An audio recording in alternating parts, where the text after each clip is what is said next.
place at his very residence itself, Malvika. Well, Brian, thank you so much for those updates. Meanwhile, a Bailey Bridge has been constructed by the Public Works Department in Dehradun, Uttarakhand. This has been constructed to replace a damaged bridge near the Shiva temple on the Dehradun-Mussoorie highway. The district administration has allowed small vehicles to use the bridge as the construction has now been completed. So those are the latest that we are picking up from Uttarakhand, where of course monsoon has caused much damage to property.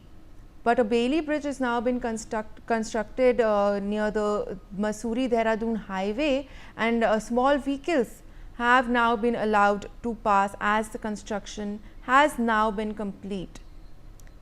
This is of course been carried out by the Public Works Department, as officials are working to carry out reconstruction work. Shubham Kotnala is with us on the broadcast. Shubham, take us through the latest in Dehradun.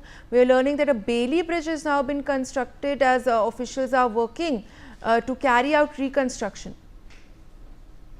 जी बिल्कुल, बात करें तो जिस तरह से 15 सितंबर के बाद से बड़ी एक आपदा देखने को मिली थी, तो उस दौरान कई जगह सड़कें और ब्रिज टूट गए थे, लेकिन उसको फिर उस मरम्मत का कार्य चालू कर दिया गया था और वैली ब्रिज के नए निर्माण के लिए कार्य शुरू कर दिया गया था।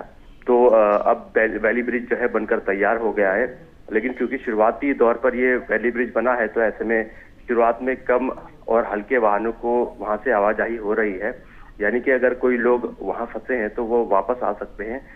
फिलहाल क्योंकि शुरुआती फेज में है, लेकिन आगे जो है धीरे धीरे करके संभावना है कि आगे और व्हीकल्स यानी कि और लोड को, ये जैसे ही वैली ब्रिज थोड़ा सेट हो जाएगा उसके बाद से जो है बाकी वाहनों को भी आवाजाही शुरू कर दी जाएगी।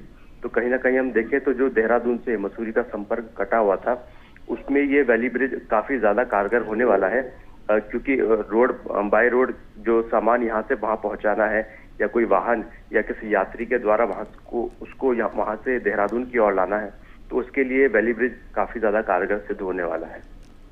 जी, बने रहिए शुभम हमारे साथ। We are also learning that in Uttarakhand